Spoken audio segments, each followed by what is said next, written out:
All right, let's dive right in. We're going to look at two behaviors that, on the surface, seem like they're from completely different planets. But as you're about to see, they might just be two faces of the exact same thing.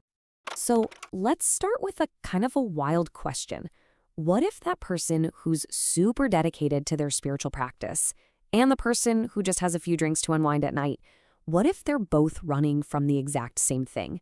It's a pretty provocative idea, I know. So let's break it down. Okay, so you've got the yogi on one side, right? They're all about pursuing enlightenment, peace, high vibrations. And then on the other side, you have the drinker, using a really common, socially acceptable way to relax and connect. They look like total opposites. But the thing that connects them? It's this deep, fundamentally human desire to just avoid pain. So let's tackle that first path, the one psychologists have a name for, the spiritual bypass. Now, this is the escape that often gets a gold star. It's seen as positive, even enlightened. But what's really going on here? So this term was actually made popular back in the 80s by a psychologist named John Wellwood. And what he noticed was that some people were using all these amazing spiritual ideas, not to actually heal their wounds, but to kind of float above them, to basically skip over all the messy, difficult, but necessary work of being a human. So instead of healing, they're just hovering above the pain and calling it an awakening. We've all seen this, right? On a t-shirt, on Instagram, good vibes only. What's so fascinating about this phrase is that it perfectly captures the spiritual bypass. It sounds so positive, but what it's really doing is acting like a bouncer at a nightclub for your emotions. It's a subtle command to deny anything that isn't happy or serene. It's like a velvet rope that keeps out grief, anger, and fear. And you hear this language everywhere, especially in wellness culture. Now, let's be super clear. Spirituality can be an incredible source of comfort and real growth. But these phrases, well-intentioned as they might be, can sometimes be used to shut down genuine pain. I mean, if someone is really grieving, telling them everything happens for a reason can feel so dismissive, you know? It's a way to end a tough conversation and just keep up that peaceful facade. So let's make this real. Imagine Lena. She's well-known in her community, she leads ceremonies, she's all about love and light. But then her partner leaves her. To everyone else, she says, "Oh, it's beautiful. The universe is just redirecting me to my higher path." But inside, she is absolutely heartbroken. And she just shoves that grief down, telling herself that if she were truly awakened, she wouldn't be in so much pain. Okay, now let's flip the coin and look at the other side of this comparison. This is a much more familiar tool for escape: alcohol. And of course, just like a spiritual practice, having a drink isn't automatically a problem. It's a mainstream, totally normal way that we cope. It's woven deep into our society.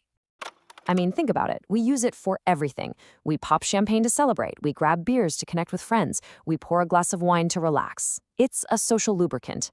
But notice that last slice of the pie, a coping tool. And for a lot of people, that slice just quietly starts to get bigger and bigger.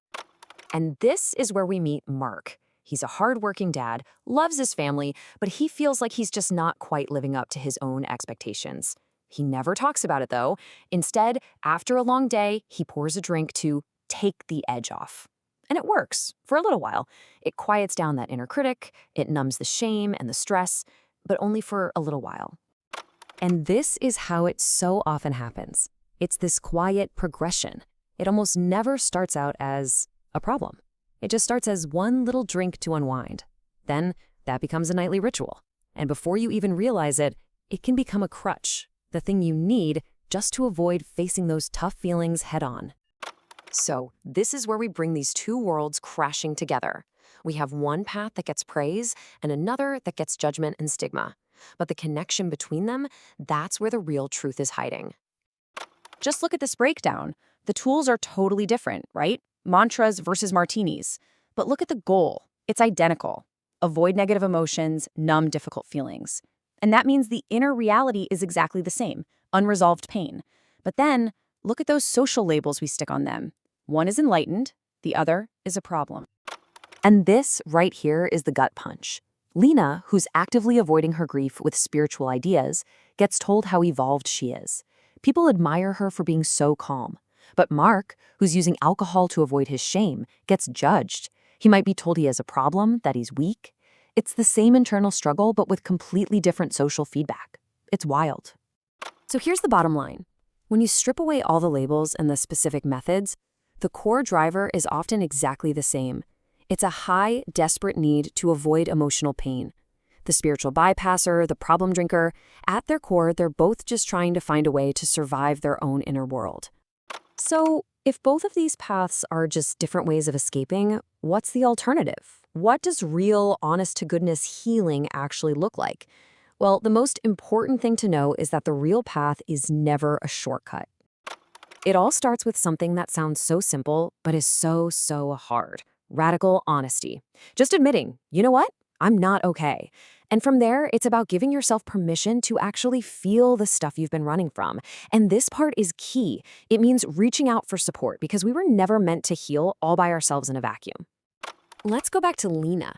Imagine her in a support circle. She finally drops all the spiritual language.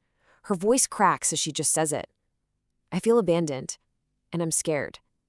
And in that one moment of raw, messy vulnerability, she finds more real connection and more true healing than in all her attempts to just float above her pain. And that really gets to the heart of it, doesn't it? Real healing isn't about becoming endlessly positive or perfectly sober. It's about building the strength to sit with discomfort, to actually feel what hurts, and to learn from it instead of needing to run away. Because when you get right down to it, it all comes down to one thing. Underneath every escape attempt, whether it's with a mantra or a bottle, there is this single shared human longing.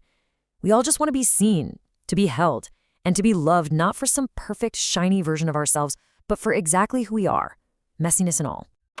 So, in the end, the real question isn't about picking a label for yourself. Spiritual, addict, whatever. It's about asking a much deeper, more honest question. It's about asking, what am I using to avoid my own heart? Because answering that, that's where the real healing begins.